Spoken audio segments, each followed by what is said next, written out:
يا خير ضيف أتى بالبشر والمدد أهلا وسهلا وترحيبا بلا عدد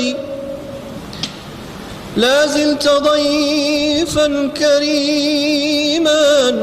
زائرا أبدا مكرما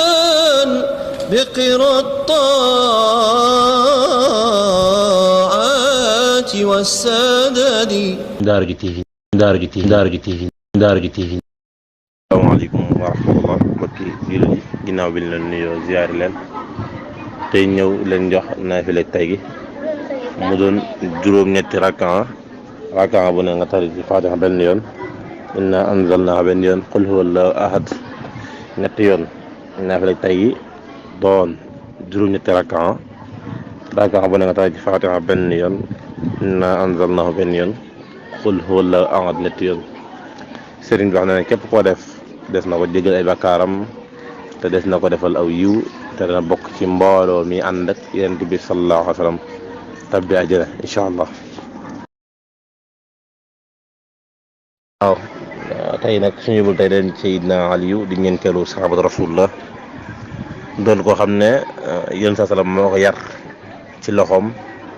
waaye may ko tamit doom ju jigéen mu am ci ay doom muy Ousseynou ak Assane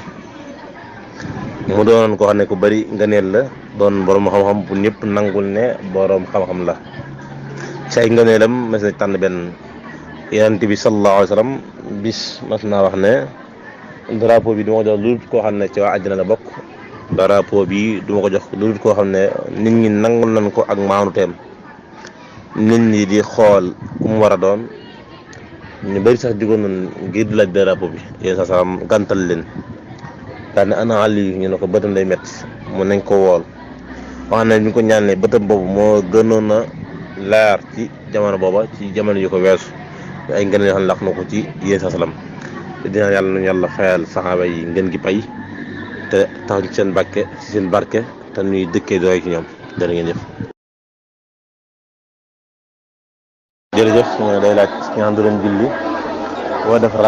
rakkam ñaareel wala tari Faatiha dem taaya ñu ngi ko defaree waaye rakk boobu moom du baax moom rakk boobu du baax ndax julli moom Faatiha gi rek moo ci farat saal sax boo ko indiw sax moo yokk di waaye Faatiha gi moom daa war a ñëw moom ba ci nekkul rek julli gi du mën a baax waaw nga xam ne kooku moom rakkam boobu da koy defaraat da indi beneen rakk bu wutal ko boobu xam ne boobu baaxut